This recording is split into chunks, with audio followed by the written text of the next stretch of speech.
Hello and welcome everyone. So my name is Deepika Sharma and I welcome you today in today's webinar.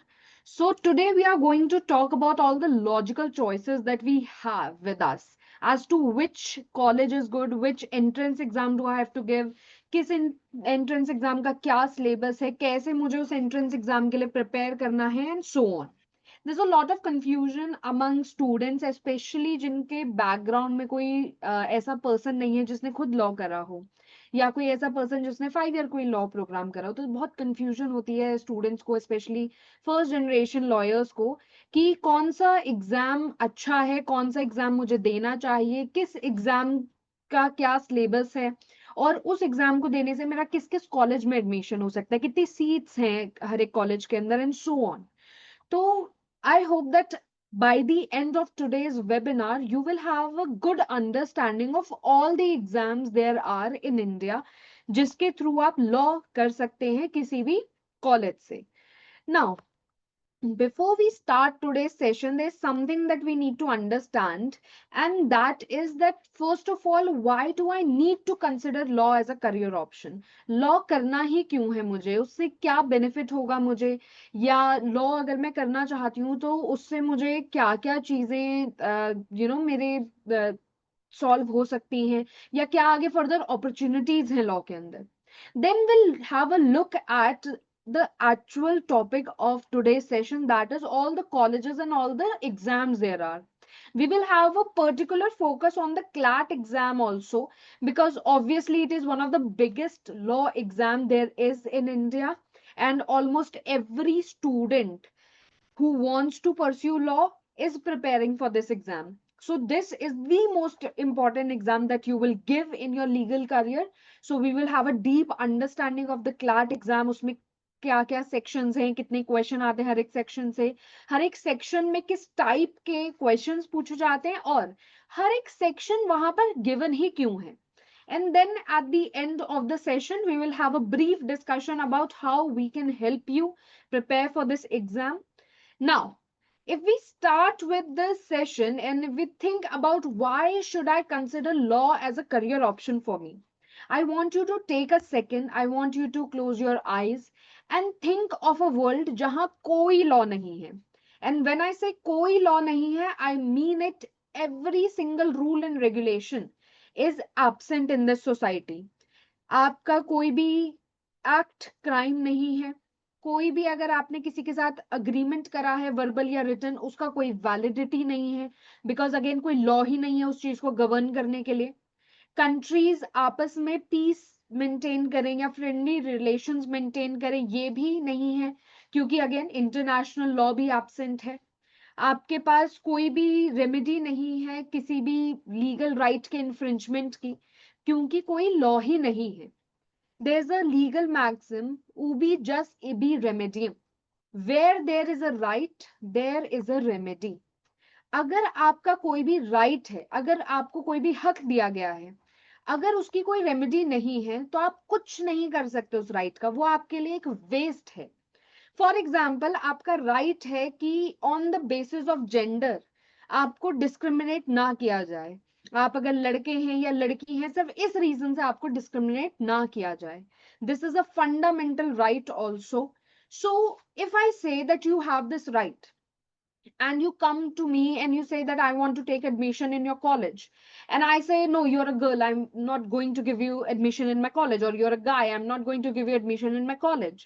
You ask me why won't you give me admission, and I say simply because of your gender. आप लड़के हो या लड़की हो, सिर्फ इस reason से मैं आपको एडमिशन नहीं दे रही. इट्स नॉट कि मेरा कॉलेज जो है ऑल बॉयज या ऑल गर्ल्स कॉलेज है. It's just that simply I do not want to give admission to you because you are a guy और a girl. In this case, you know your right is being infringed. पर अगर इसकी कोई remedy नहीं है, अगर आप court के पास नहीं जा सकते कि मेरा राइट इन्फ्रिंज हो रहा है, या आप कोर्ट के पास नहीं जा सकते हो ये कहने के लिए कि मैम ने ये राइट तो था मेरा पर उन्होंने मुझे सीट जो है देने से मना कर दिया है. कोर्ट के पास आपके लिए अगर कोई रेमेडी ही नहीं है, उनके पास कुछ है ही नहीं जिससे वो मुझे फोर्स कर सके कि नहीं आप ये चीज गलत कर रहे हो, आप ये नहीं कर सकते, तो उस केस में इस राइट का क्या ही मतलब रह गया है.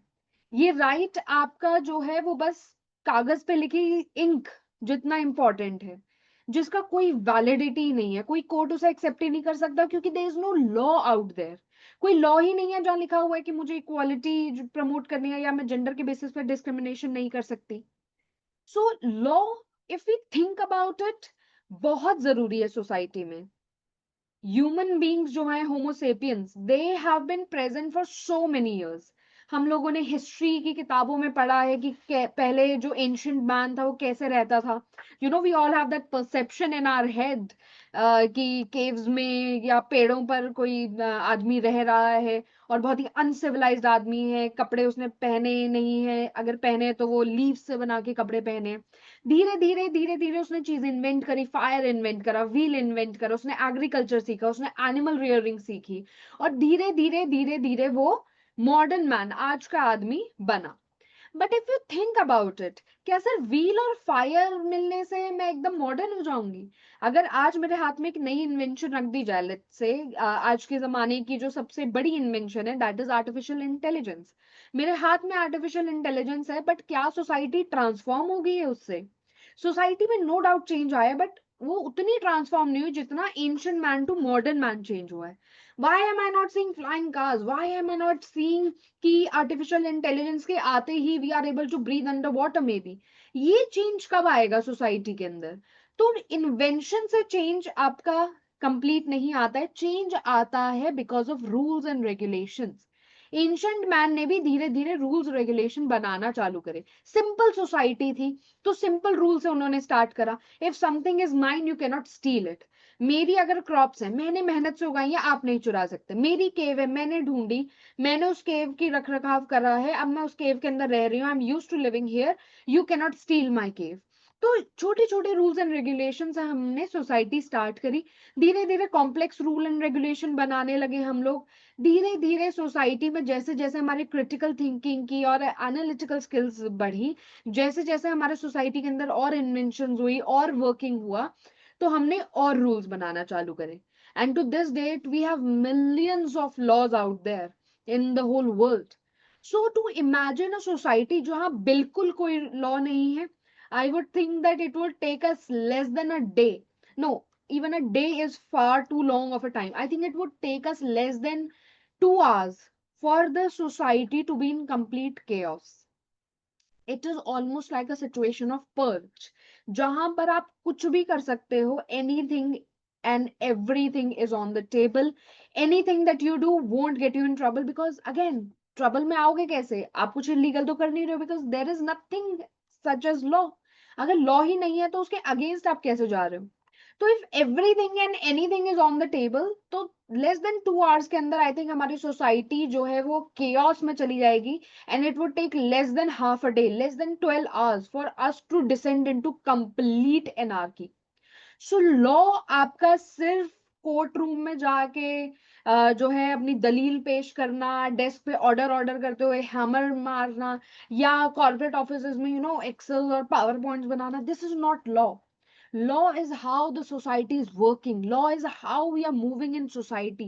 Law is knowing your rights. Law is helping other people get their rights. Law is questioning the society, the working of the society. Law is asking why for each and everything that is being dictated to you and not being explained to you. तो law का दायरा सिर्फ 4 laws और 10-12 section पढ़ने जितना नहीं है। Law का जो एक स्कोप है, एक दायरा है, वो आपकी इमेजिनेशन से भी परे जा रहा है। Now if I ask you, what do you think of law? तो स्टूडेंट्स जनरली टेल मी कि कोर्ट रूम में हम जाते हैं, काला गाउन मैंने पहना हुआ है, और कोर्ट रूम में जाके हम लोग चिल्ला रहे हैं कि आप ऐसा नहीं कर सकते, वैसा नहीं कर सकते, ये लॉ के अगेंस्ट है, ऐसा करिए, वैसा करिए, या कोई मेरे पास आ रहा है तो मैं उसको कॉम्प्लेक्स लॉज बता रहा हूँ कि अरे आपका केस ऐसे सॉल्व हम कर देंगे, ऐसे सॉल्व कर देंगे। This is a perception that we have in our head, that this is what law is. But if you actually visit a legal setup, if you actually visit a court, or if you actually visit all these law firms there are, you'll realize कि आप कितना छोटा सोच रहे हो law के बारे में, आप कितना कम सोच रहे हो लॉ के बारे में, because honestly there is a lot to law, There is a lot of things that are there in law. There's a lot that we can do in law. आज के टाइम में law is not just litigation, judiciary और corporate law. Law का scope बहुत ज्यादा बढ़ चुका है, specially with the advent of technology. I my self have done my masters in technology and law, and it opened up my eyes to the fact that there is so much law even in sectors that I didn't even think there could be any law in. Every single industry, every single sector जो आप सोच सकते हो और जो आपको पता भी नहीं है, उसके अंदर भी there is law, there is a legal department, there are rules and regulation to see to it, to see how that sector will work. आप कोई भी इंडस्ट्री उठा लीजिए, आप किसी फैक्ट्री को उठा लीजिए, आप किसी नॉर्मल जो है लेबरर्स जो होते हैं, जो आपका मकान बना रहे हैं, जो आपके घर बना रहे हैं, बिल्डिंग्स बना रही है, even they are regulated by a law.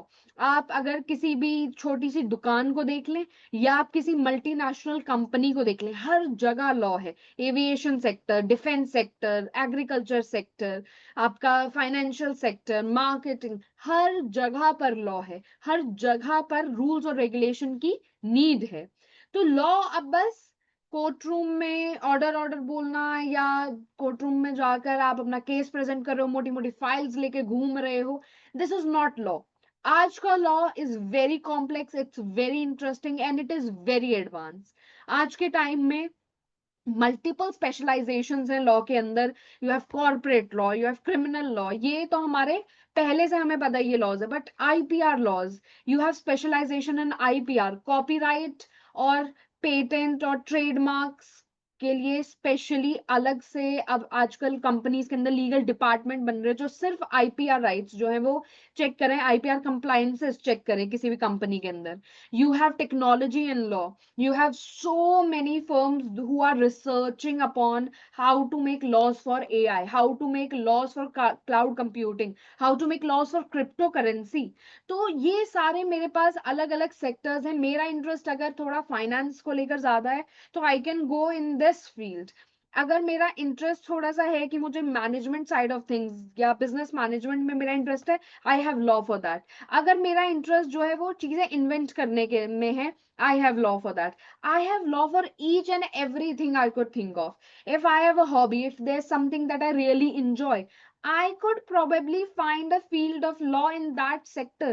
You know, you might have heard about this, that if you enjoy what you're doing, then you're not working a single day in your life. You can find that. Any hobby, any sport, anything that you like, you can find a person who has done law being productive in that field. So this is the present scenario in law. आज के time में आप lawyers को देखेंगे one of the finest lifestyle जीते हुए. आप देखेंगे लॉयर्स को that they these talented individuals carry themselves with the grace of a businessman. Their wallets scream that they are businessmen, and the power that they hold, you would think that these people are politicians. That's the sort of power and persona lawyers have now these days. So this is one field where I can say, whether you want fame when you're working, whether you want power in whatever field you're working in, whether you want recognition in whatever field you're working in, no matter what you want, you can get that through law. You can get that within this sector. You can join any legal firm and you can get that sort of, recognition and persona that lawyers today have. There are so many opportunities in law in different fields. I would say, if you think about it, every single sector I think has a lawyer in it. Multiple corporate firms हैं, judiciary है, judicial clerkship है, आपके zag है जहां पर army के अंदर lawyers की मुझे नीड होती है. लीगल मीडिया आजकल काफी फेमस हो गया है. We have channel such as Live Law, जहां पर लीगल प्रोफेशनल्स की डेली बेसिस पर नीड है मुझे, ताकि वो जो भी केस लॉज हो रहे हैं, चल रहे हैं कोर्ट्स में, उनको समराइज कर सकें. And they write legal articles and they write research papers upon specific domains of law जहां पर अभी कोई law बना नहीं है. There is a requirement for such individuals in government also. Niti Aayog hires lawyers to do research for them.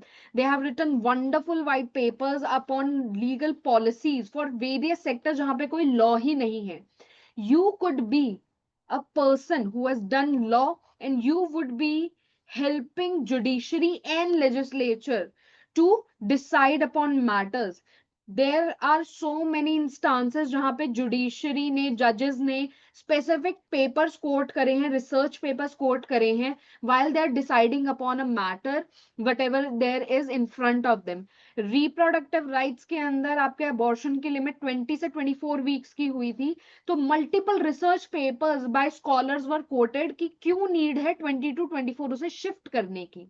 जब आपका कोई भी लॉ कल को बनेगा एआई को लेकर, अभी भी जो रूल्स एंड रेगुलेशन बन रहे हैं इन्हीं रिसर्च पेपर के बेसिस पे बन रहे हैं. Legislature also get help from these research papers. when they are passing a law on menstrual leave policy, they read all the research papers out there. Is there a need for menstruation leave policy? Is there a need for such law to be implemented in this area? And what are the potential drawbacks of this? If I am implementing artificial intelligence in the healthcare sector or the defense sector, what are the potential challenges that I could feel? All of this is given in various research papers that you could be writing one day. So there are so many career opportunities in law. And if you are interested in making a change in the world, if you are interested in pursuing justice, if you are interested in pursuing a big bank balance, even then I would suggest that you should go for law, right?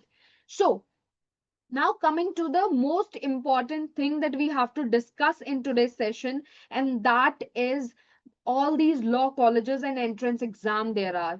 सबसे पहले तो top law colleges देखते हैं. First of all, we have national law universities. कोई introduction की जरूरत ही नहीं है NLUs को.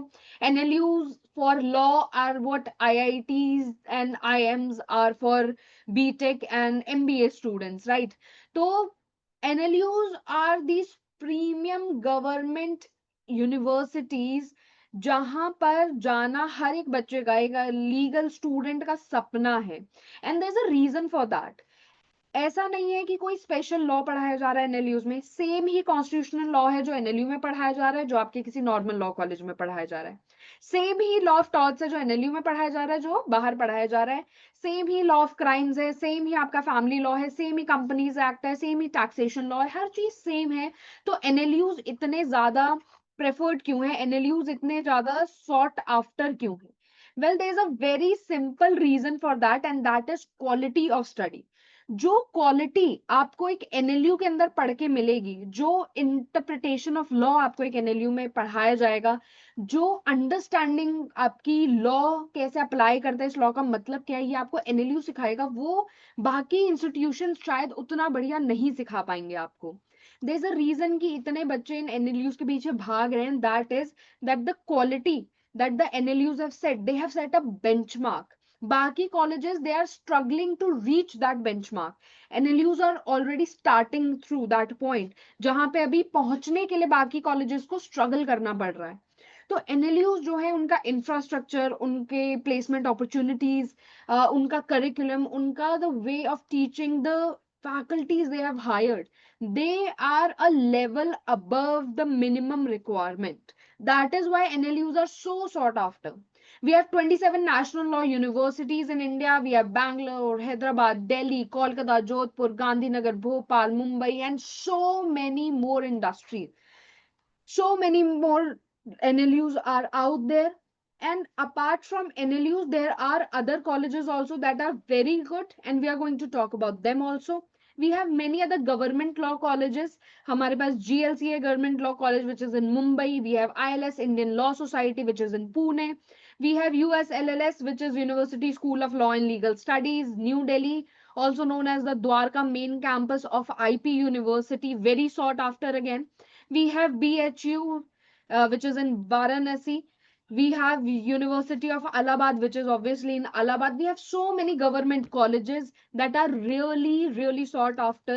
जहां से पढ़ना again बच्चों का एक सपना था एक टाइम पे. I think that I remember back when I wanted to get into a college, I was very much looking at BHU and maybe GLC if I could get into it. I think that I wasn't even considering that I would get into an NLU, and I was very lucky to have studied there.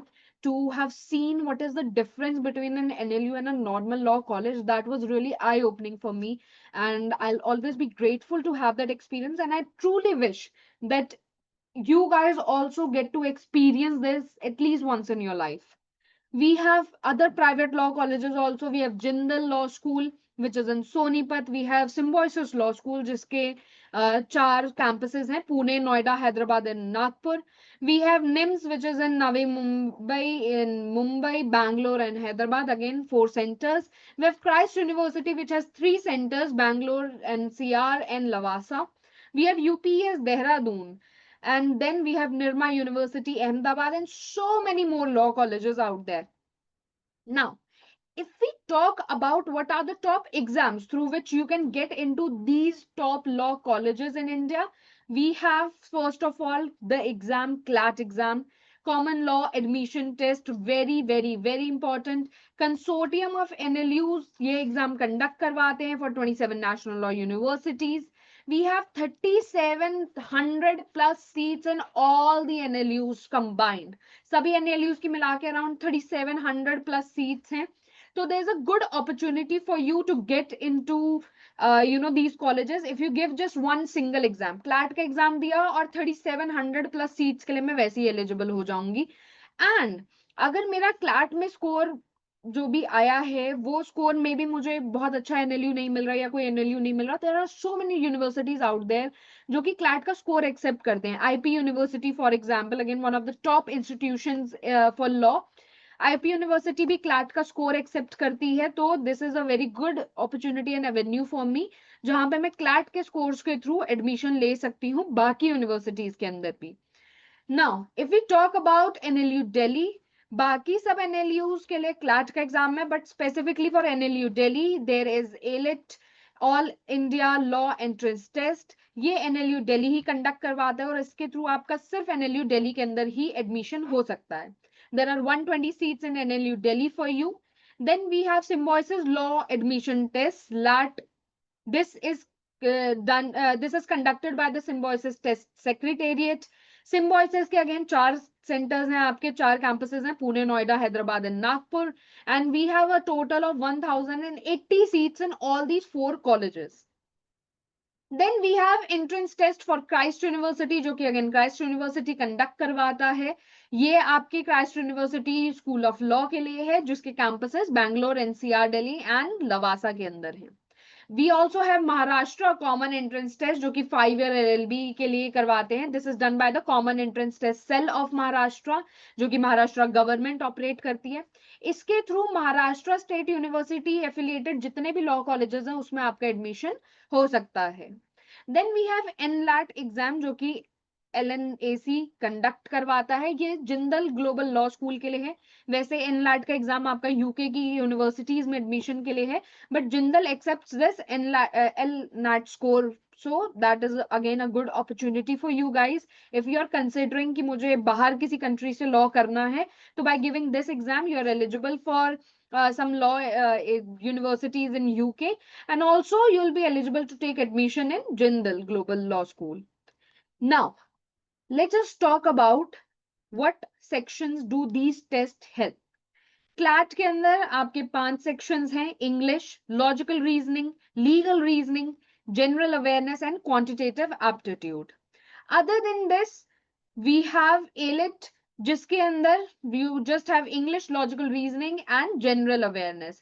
So for students who are very afraid of quant के अरे maths कैसे करेंगे, ALET is a relief for them that they won't have to compete for quant in ALET exam. Then you have Symbiosis Law Entrance Exam, जहां पर again आपका 4 sections पूछे जाते हैं: English, logical reasoning, legal and general awareness. Maharashtra common entrance test के अंदर again 5 sections जो आपके क्लैट में पूछे जाते हैं: English, logical reasoning, legal reasoning, general awareness and quantitative aptitude. And same is for Christ university. Now the sort of questions that are asked in each and every test, they might differ, so you have to keep that in mind when you're preparing for these exams. For example, we'll discuss very in detail about the CLAT exam कि उसमें किस type के questions पूछे जाते हैं. If I were to talk about legal section, for example, CLAT में legal reasoning पूछा जाता है, एज इन कि you are not expected to know law beforehand. आपको सारा का सारा लॉ पढ़ाया जाएगा, इन द सेंस कि आपको पैसेज के अंदर सारा लॉ गिवन है, आप उसे पढ़िए, लॉ को ढूंढिए, उसको इंटरप्रेट कीजिए और फिर क्वेश्चन पे अप्लाई कीजिए। बट आपका अगर हम स्लैट, एमएचसीटी या ईटी क्राइस्ट की बात करें, वहां लीगल रीजनिंग नहीं, लीगल एप्टीट्यूड पूछा जाता है, as in you need to have a prior knowledge of these sections. You need to know about major laws. You need to know about some basic laws, some basic legal maxim, legal terms. ये सारे आपको पता होने चाहिए, तब आप slate, एमएचसीटी और ET Christ के एग्जाम में लीगल में अच्छा स्कोर कर पाएंगे। अगर मैं लॉजिकल रीजनिंग की बात करूं, इंग्लिश जैसी लॉजिकल रीजनिंग आती है क्लैट के अंदर, जहां पर एक पैसेज गिवन होगा, उसमें से आपको ऑथर की आर्ग्यूमेंट ढूंढनी है, इन्फ्रेंसेस, कंक्लूजन, आर्ग्यूमेंट, इस टाइप के क्वेश्चंस आपसे क्लैट में पूछे जाते हैं। एलिट के अंदर you have similar questions but mostly assertion, reason, principle application sort of questions are asked. Again, inference, conclusion based questions are asked but passage form में नहीं। Then if I talk about MHCET for example, यहाँ पे logical reasoning में analytical reasoning ज्यादा आता है और logical reasoning बहुत कम आता है। Same is for ET Christ, जहाँ पे एनालिटिकल रीजनिंग का काफी हेवी पोर्शन होता है।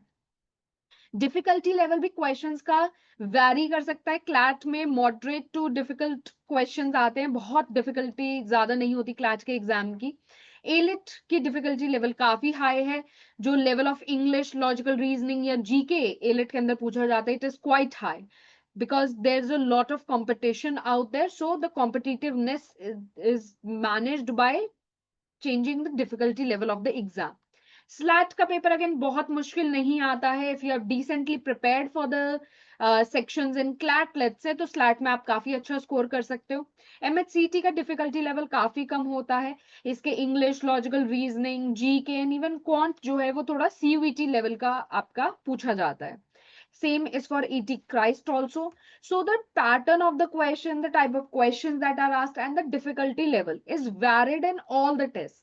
So you need to have a detailed understanding of each and every exam when you're preparing for the exam. Now, if you're preparing for CLAT, बहुत ज्यादा elite में help नहीं होगी, क्योंकि आपका इंग्लिश काफी सिमिलर आता है दोनों का, पर लॉजिकल रीजनिंग काफी डिफरेंट है और जीके का लेवल एलिट का काफी हाई है। तो I need to up my prep for English, logical reasoning and GK, ताकि क्लैट में तो मेरा अच्छा स्कोर आ सके पर एलिट में भी अच्छा स्कोर आ सके। Now with this high level prep, I know SLAT, MHCET and ET Christ का इंग्लिश में इजीली कर पाऊंगी। एमएचसीटी के लिए थोड़ा सा मुझे इंग्लिश में ग्रामर और वोकैबुलरी पर भी ज्यादा फोकस करना है। स्लैट, आप अगर क्लैट की तैयारी कर रहे हैं तो स्लैट इजीली आप दे सकते हैं, वो आप इजीली सॉल्व कर पाएंगे सारे क्वेश्चंस को। ET Christ, again, if you have prepared for CLAT and MHCT, you will be easily able to do your ET Christ का exam also. तो जिस भी टेस्ट के लिए मैं प्रिपेयर कर रही हूँ, I need to prepare up my preparation notch, ताकि मैं बाकी एंट्रेंस एग्जाम्स में भी अच्छा स्कोर कर सकूं। Now let us talk about the CLAT exam in detail. आपके क्लैट एग्जाम के अंदर 120 questions are there to be solved in 120 minutes, that is 2 hours। 24 questions for reading comprehension English section, 28 question for general knowledge, जिसके अंदर current affairs और static GK पूछा जाता है। Then you have legal reasoning, 32 questions for that, logical reasoning, 24 questions, and 12 questions from quant. Now, if we talk about the English section, usually आपसे questions पूछे जाते हैं कि मेन आइडिया या मेन पॉइंट या प्राइमरी पर्पस बताओ passage का, या मेन आइडिया बताओ ऑथर का, या आपको कोई डिटेल फाइंडिंग क्वेश्चन पूछा जाएगा, जैसे आप अनसीन पैसेजेस करने के लिए यूज टू हो, वैसे क्वेश्चंस आपसे पूछे जाएंगे। मे बी आपसे ऐसा क्वेश्चन पूछा जाएगा जहां पे आपको थोड़े से इन्फ्रेंसेस ड्रॉ करने के, अच्छा ऑथर ने ये कहा, ये कहा, ये दोनों लाइन पढ़ के मैं कह सकता हूँ कि हाँ ऑथर का ये मतलब होगा, या ये चीज ऑथर बिलीव करता है इस चीज में। तो इन्फ्रेंसेस या कंक्लूजन ड्रॉ करने के लिए वो मुझे कह सकता है।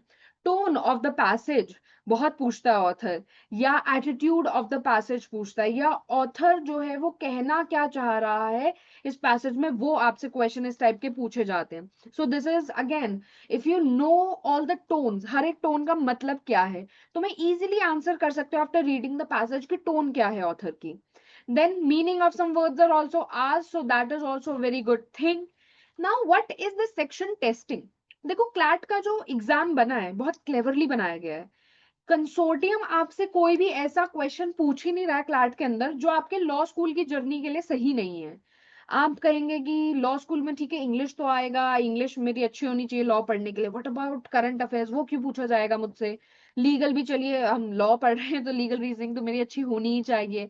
लॉजिकल रीजनिंग का मैं क्या करूंगी, ऑथर का कंक्लूजन एंड ऑथर का क्या इन्फ्रेंस है, क्या आर्ग्यूमेंट है। एंड क्वांट मैथ्स नहीं आती, तभी तो मैं लॉ का एग्जाम दे रहा था, तभी तो मैं लॉ के एग्जाम के लिए क्लैट के लिए प्रिपेयर कर रहा था, क्योंकि मैथ्स मेरा वीक है।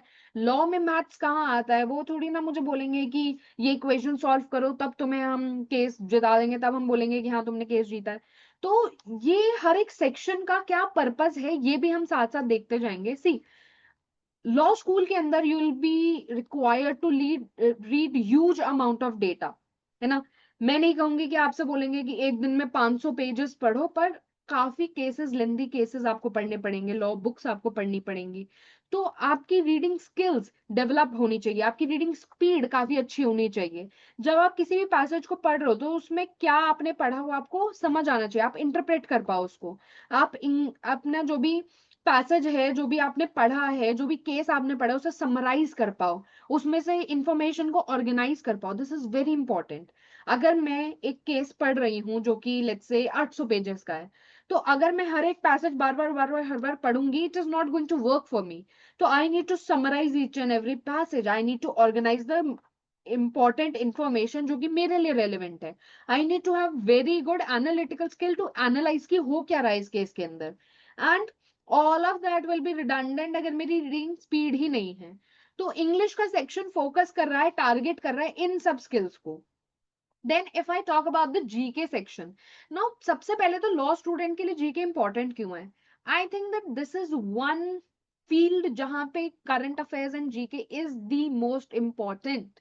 you need to be aware about what is happening around you.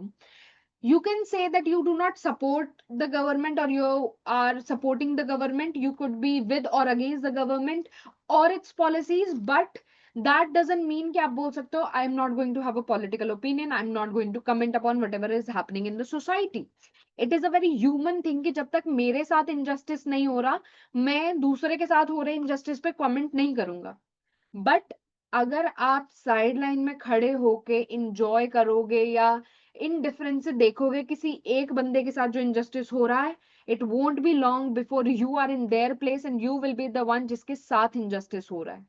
You are the voice of voiceless people. You as a law student, this is your duty, that you need to analyze each and every situation that is happening around the world. And like I said, CLAT आपको redundant information याद करने के लिए नहीं बोल रहा, वो आपको नहीं कह रहा है कि याद करो आप स्टैटिक जीके के अंदर पहले जो है दादा साहेब फाल्के अवार्ड किसको मिला, या पहला नोबेल प्राइज इन फिजिक्स किसको मिला है। क्लैट में जो स्टैटिक जीके भी पूछा जाता है वो भी आपके करंट अफेयर से रिलेटेड ही पूछा जाता है। So if let's say there is a current affair on G20 कि G20 का ऐसे ऐसे मीटिंग हुआ, तो वो आपसे पूछ सकता है कि G20 बना क्यों था या कब बना था, और G20 में अभी करंटली कितने मेंबर्स हैं। तो this is related static GK. आप जब भी किसी न्यूज को पढ़ोगे आप उसे सेपरेटली नहीं पढ़ सकते, आप उसकी हिस्ट्री से उसे अलग नहीं कर सकते। This is also going to include a habit in you कि मुझे जब भी कोई चीज पढ़नी है मुझे उसका बैकग्राउंड जानना है, उसकी हिस्ट्री जाननी है, which is very important in law. So सबसे पहले तो लीगली मुझे अवेयर, जनरल अवेयरनेस होनी चाहिए, लीगल अवेयरनेस होनी चाहिए, प्लस मैं क्रिटिकली एनालाइज कर पाऊं मेरे आसपास जो सिचुएशंस हो रही हैं वो। This is really important for a law student and these skills are being tested in the GK and current affairs section. Now आपके जो जीके एंड करंट अफेयर्स का सेक्शन है इसमें national international news, science and technology, economic news, आपका defence and security news, sports news, economy news, ये सारी चीजें पूछी जाती हैं। History, polity, awards, books, author, इन सब से आपके क्वेश्चंस पूछे जाते हैं। So it is testing your ability to understand what is happening around you, तुम अपने बारे में कितना अवेयर हो, ये टेस्ट करा जा रहा है through this section. Now, my personal favorite legal reasoning section. Now, I might be biased, but I think that this is the easiest section of the CLAT exam and the most scoring. क्योंकि again 32 questions है और बहुत easy questions आते हैं, तो students बहुत अच्छा score करते हैं लीगल रीजनिंग के अंदर। Again I might be biased, if you are not scoring good in the legal reasoning section, then you need to give me a call so that I can give you some tips and tricks about how to excel in this section. I personally love this section. It is so relevant. Again, I have seen so many students complain about this कि ma'am जब हम कुछ भी job करेंगे, हम litigation करें, चाहे judiciary में जाएं, चाहे हम किसी एमएनसी को ज्वाइन करें, हमारे पास तो बेयर एक्ट्स होंगे, हमारे पास लॉ होगा, फोन होगा हमारा, हम लॉ सर्च करके सीधा उसको इंटरप्रेट कर लेंगे. Why do we need to cram up laws? And I agree.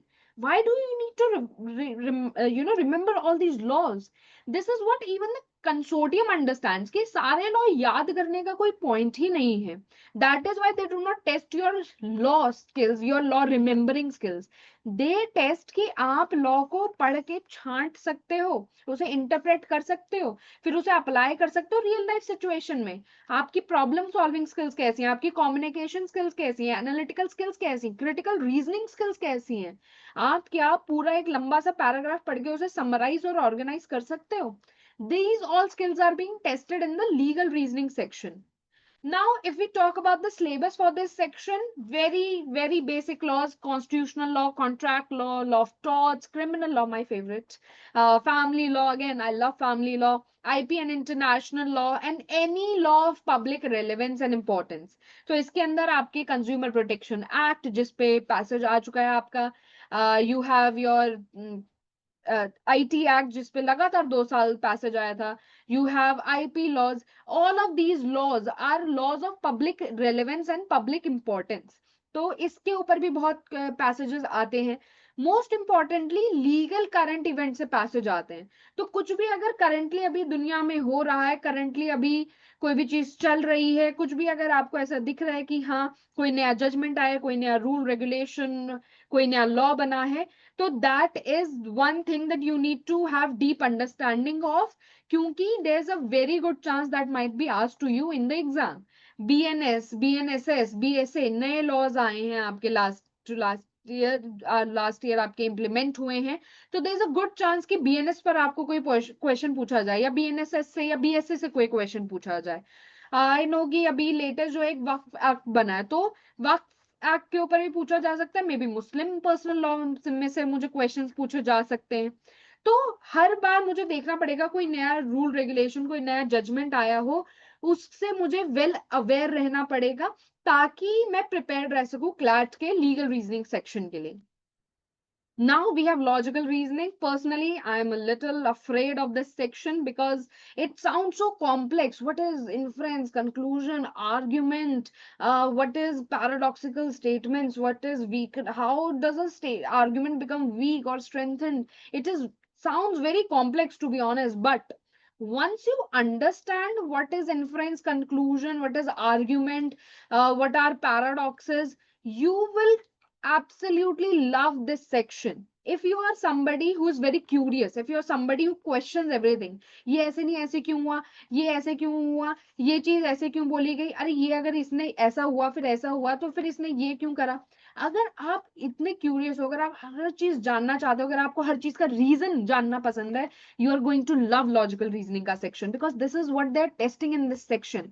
Again आपकी reading skills, reading ability test हो रही है, एनालिटिकल स्किल्स टेस्ट हो रहे हैं, आप इंटरप्रेट कैसे कर पा रहे हो ऑथर की आर्ग्यूमेंट को, ये टेस्ट हो रहा है, आपकी प्रॉब्लम सॉल्विंग स्किल्स टेस्ट हो रही हैं, आपकी कम्युनिकेशन स्किल्स, क्रिटिकल एनालिसिस की स्किल, आपकी समराइजिंग स्किल्स, आपकी ऑर्गेनाइजिंग स्किल्स, हर एक चीज टेस्ट हो रही है through this one section logical reasoning.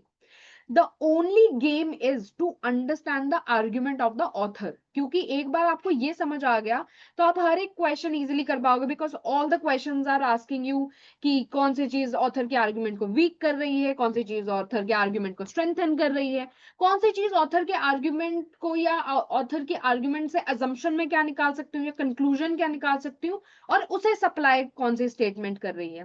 Then we have paradoxes. तो कौन सी स्टेटमेंट जो है एक पैराडॉक्सिकल सिचुएशन क्रिएट कर रही है, that if A happens then B cannot happen, if B doesn't happen then A cannot happen. So in this way A has to happen so that B can happen, but if A happens then B cannot happen, these sort of situations. So these are paradoxes. Like, you need to have a deep understanding of just the concepts there are in logical reasoning, and then you can excel in this section. You can come out flying in this section just by understanding some basic concepts. Now, the last section of is CLAT exam is quantitative aptitude, जिससे I think कि almost हर एक law student डरता है. I have had about 99% law students come to me telling me that, oh, हमारा maths weak है, we do not understand maths, that's why we took up law, but you are saying that exam में quant का section आएगा, हम कैसे करेंगे, ये 12 question तो हम छोड़ देंगे. फर्स्ट ऑफ ऑल, अगर आपका गेम प्लान है कि मैं ये 12 क्वेश्चन क्वांटिटेटिव एप्टीट्यूड के एग्जाम में छोड़ के जाऊंगा, let me tell you that you are harming yourself, you are harming your chances of getting into an NLU. You will not get into a good college अगर आप ये 12 question छोड़ कर आ रहे हो तो. I can guarantee you this, unless and until you know 110% sure कि मैं क्वांट छोड़ के बाकी हर एक सेक्शन में 100% एक्यूरेसी कैरी करूंगा और 100% क्वेश्चंस अटेम्प्ट करूंगा, तो मुझे क्वांट की जरूरत नहीं है, तो मैं क्वांट छोड़ सकती हूँ. बट अगर मुझे लग रहा है 100% में भी 99% एक्यूरेसी, 99% क्वेश्चन करूंगा, तो भी क्वांट आपके लिए जरूरी है. नाउ, क्वांट का सेक्शन लॉ स्टूडेंट के लिए क्यों जरूरी है? मैंने देखा इंग्लिश, चलो लंबे लंबे केस लॉस पढ़ने होंगे, इंग्लिश आनी चाहिए, करंट इवेंट्स पता होने चाहिए क्योंकि अगर लॉयर को अवेयर रहना है, लीगल रीजनिंग ऑब्वियसली आनी चाहिए, लॉजिकल रीजनिंग इसलिए मुझे चाहिए क्योंकि मुझे समझना है जजमेंट में जज का आर्ग्यूमेंट क्या है, जज का कंक्लूजन क्या है, इस लॉयर का आर्ग्यूमेंट क्या है, इस लॉयर का आर्ग्यूमेंट क्या है, दोनों के आर्ग्यूमेंट का कंक्लूजन क्या है, उससे मैं क्या इन्फर कर सकती हूँ, मुझे हर एक चीज समझनी है. लॉजिकल रीजनिंग भी जरूरी है. बट व्हाई कौन? वेल, क्वांट जो है वो बड़ा छुपा रुस्तम है, छुप के एकदम से सामने आपके आ जाएगा. आप किसी केस के अंदर देख रहे होंगे, अच्छा ये प्रॉपर्टी का सूट है, इस बंदे ने अपना घर रेंट पर दिया था और रेंट पे देने के बाद खाली करवाने की कोशिश करा पिछले 15 सालों से. इसने केस फाइल नहीं करा पर 15 सालों से बोल रहा है कि घर खाली कर दो, घर खाली कर दो, घर खाली कर दो, और सामने वाली पार्टी नहीं कर रही है. अब उसे केस फाइल करना है. Well, there is a thing called limitation period. Period of limitation आपका लिमिटेशन एक्ट से मैं कैलकुलेट करती हूँ.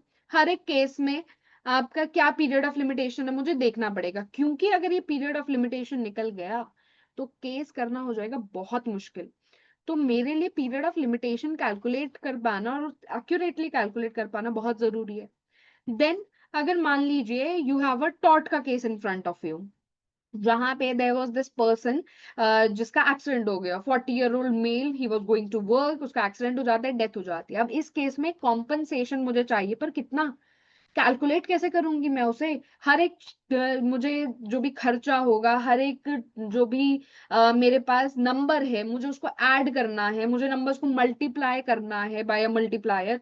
हर एक चीज करके मुझे एक नंबर निकालना है कि this is the number, this is how much compensation I need, this is how much compensation I want. तो उसके लिए क्वांट आपको बेसिक आना ही चाहिए. Now, quant is very, very, very, very, very easy. Trust me, अगर 10th class तक you were getting by quant, you will excel in this section. सिर्फ passage देखने में थोड़ा सा स्केरी लगता है कि अरे पैसेज दे दिया, मैथ के सेक्शन में भी पैसेज दे दिया, मैथ में पैसेज कैसे आ सकता है? Well, it the passage is nothing but just data. मैंने आपको डेटा दे दिया जिसे आपको इंटरप्रेट करना है कि अच्छा मैंने एक सेंटेंस लिख दिया कि इस स्टेट में इतना परसेंट जो है वो सेक्स रेशियो है, इस स्टेट में इतना परसेंट सेक्स रेशियो है, इस स्टेट में इतना परसेंट सेक्स रेशियो में डिस्पैरिटी है. अब मैं आपसे पूछ लूंगी कि किस स्टेट में सबसे ज्यादा डिस्पैरिटी है. Now the paragraph was looking very scary, but एक बार मैंने क्वेश्चन पढ़ा किस स्टेट में सबसे ज्यादा डिस्पैरिटी, मतलब सबसे बड़ा नंबर कौन सा है. I just need to compare few numbers. I just need to compare 1.1, 3.7 और 11.9 में सबसे बड़ा नंबर कौन सा है. So the passage can look very scary, the question can look very hard to solve, but once you actually read the passage, interpret the information, तो questions आपके बहुत easily हो जाते हैं. Then आपका जो क्लैट का एग्जाम है उसके अंदर 3 बेसिक टॉपिक से ही क्वेश्चन क्लैट में पूछे जाते हैं. First is percentage, next is average and last is ratio and proportion. इसके अलावा रेयरली ही आपके क्वांटिटेटिव एप्टीट्यूड के सेक्शन में किसी और सेक्शन से क्वेश्चन पूछे जाते हैं.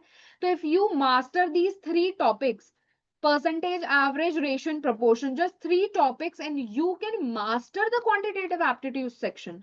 So I think that this is a great avenue, especially for students who are very competitive, क्योंकि आधे से ज्यादा बच्चे छोड़ के जाने वाले हैं इस सेक्शन को. तो उन बच्चों से आगे निकलने के लिए, एक एज लेने के लिए आपके पास बहुत अच्छा एक तरीका है, that is to excel in the quantitative aptitude section. Now that we are done with the exams, let us see की एग्जाम होते कब हैं। आपका क्लैट, एलेट एंड स्लैट दिसंबर में होता है। एलेट की डेट आ चुकी है, स्लैट की भी डेट आ चुकी है। एलेट की डेट आई है 7 दिसंबर, SLAT is on 30th and 15th of December. CLAT की डेट्स अभी नहीं आई है, but we need to be prepared for CLAT to happen maybe on 30th November और maybe in December sometime. Then SLAT, AILET, ये exams आपके जनवरी में होते हैं। इनलैट फेब और मार्च में भी जाता है। आपका ईटी क्राइस का एग्जाम अप्रैल मई में होता है और एमएचसीईटी आपका मई में होता है usually. Now that we are done with all of this, how can we help you? How are we going to help you achieve results in the CLAT exam? हमारा लास्ट ईयर का result is a testament as to our methodology, our pedagogy works. आप देख सकते हो कि कितने बच्चों का कितनी अच्छी रैंक्स आई हैं। आपके क्लैट 2025 के स्टेट टॉपर्स की लिस्ट आपके सामने है। You could be one of the faces in the poster right now. You could be one of the kids जिसके नाम के नीचे लिखा है AIR1, AIR2। So if you are dedicated, if you are ready कि मुझे करना है कुछ, मुझे अच्छा रैंक लाना है, मुझे एनएलयू, टॉप एनएलयू में जाना है, then right now is the time to start thinking about your future and to start working on your future. Now if we talk about the services, सबसे पहली चीज जो कि करियर लॉन्चर का एक टैग है, जो कि करियर लॉन्चर का एक सबसे बड़ा वेपन है, that is our mock test. You have prime and countdown mocks. आपको 100+ मॉक्स मिलते हैं सभी एंट्रेंस एग्जाम्स के मिलाकर। हर एक मॉक का वीडियो सॉल्यूशन आपको मिलता है, हर एक मॉक का लाइव एनालिसिस होता है। संडे को मॉक हुआ है, ट्यूसडे को आपका लाइव एनालिसिस होगा। ड्रिल डाउन एनालिसिस आपको मिलता है, डिटेल में आपको पैसेज समझाया जाएगा, हर एक पैराग्राफ समझाया जाएगा, डिटेल में आपको क्वेश्चन समझाया जाएगा, और फिर डिटेल में हर एक सेक्शन का ऑप्शन समझाया जाएगा। क्वेश्चन नंबर 1 में करेक्ट ऑप्शन ए था इस रीजन से, बी इनकरेक्ट था इस रीजन से, सी इनकरेक्ट इस रीजन से, डी इनकरेक्ट इस रीजन से। हर एक चीज आपको डिटेल में समझाई जाएगी। So these mocks are a great way for you to start your practice, ताकि आप देख सको where do I stand now, आगे मैं कैसे प्रैक्टिस अपनी कर सकती हूँ, आगे मैं अपना स्कोर कैसे इंप्रूव कर सकती हूँ। हर एक मॉक जैसे जैसे आप देते जाओगे, आप देखोगे कि आपकी प्रैक्टिस भी हो रही है। But the most important thing is कि जब एग्जामिनेशन हॉल में मैं बैठी हूँ और मैं पेपर मेरे सामने रखा हुआ है, तो मैं घबरा नहीं रही हूँ, क्योंकि मैंने 100 से ऊपर मॉक्स दिए हैं। मैं अभी तक यूज टू हो गई, मसल मेमोरी मेरी डेवलप हो गई है कि मुझे मॉक अपना कैसे देना है।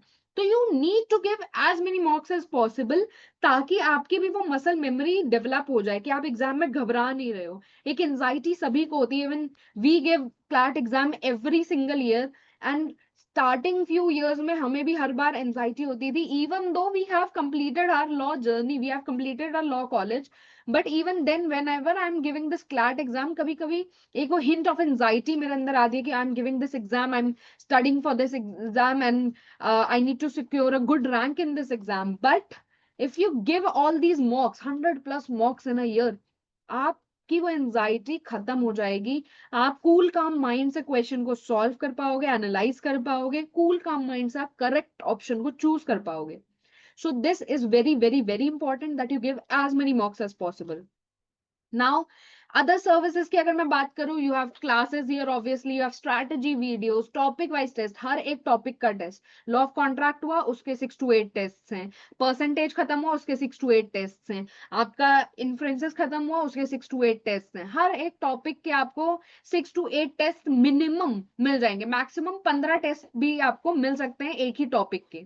Then you have daily dose test, जुलाई से ये आपके स्टार्ट हो जाएंगे। डेली जो है 10-15 क्वेश्चंस आपसे पूछे जाएंगे रैंडमली किसी भी सेक्शन से। डेली आप इन्हें करते जाओगे तो आपकी प्रिपरेशन और बढ़िया हो जाएगी। Then you have sectional test, पूरे पूरे सेक्शन का टेस्ट आपको मिल जाएगा। इंग्लिश के पूरे सेक्शन का टेस्ट, लॉजिकल रीजनिंग के पूरे सेक्शन का टेस्ट, लीगल के पूरे सेक्शन का टेस्ट। तो sectional test are your key of securing great marks in your actual exam. Mock test obviously we discussed about this analysis, जो आपको मिलता है मास्टर स्ट्रोक, आपको मिलता है Manthan. Now Manthan is our GK series, this is our current affairs and GK magazine. Manthan is the most important thing that you can read if you want to excel in your CLAT exam. We have 3 मंथन, daily मंथन जिसमें daily की news आपको मिलती है, weekly मंथन पूरे week की न्यूज, जिसमें आपको हर एक न्यूज से रिलेटेड स्टैटिक जीके भी मंथन में ही मिल जाएगा। अलग से आपको सर्च नहीं करना, अलग से आपको गूगल नहीं करना, अलग से आपको पढ़ना नहीं है, कहीं से कोई और मैगजीन सब्सक्राइब नहीं करनी। This is it. Then you have Manthan 2.0 जिसके अंदर पूरे वीक की मोस्ट इंपॉर्टेंट 10 न्यूज को डिटेल में एक्सप्लेन किया जाता है. So this is one thing that if you're doing this regularly, if you're giving a mocks regularly, Manthan and mocks are going to help you secure great marks in CLAT. So you need to be very focused upon this, that mocks and Manthan, if I am doing this regularly, nobody can stop you from getting into NLU Bangalore. Okay. Now I would have any questions that you guys have for me. If you have any doubts, if you have any question for me, just let me know. I'm here to tackle any doubts that you might have. If you have anything you want to ask, if you have anything you would like to share, you can speak up now, or you can send me a question via text in the chat box, or you have the number here on the page in front of you. You can contact the center if you have any doubt. Just you can come to the center, or you can contact the center, and then we can help you resolve any doubt that you might have. Thank you so much for attending this session.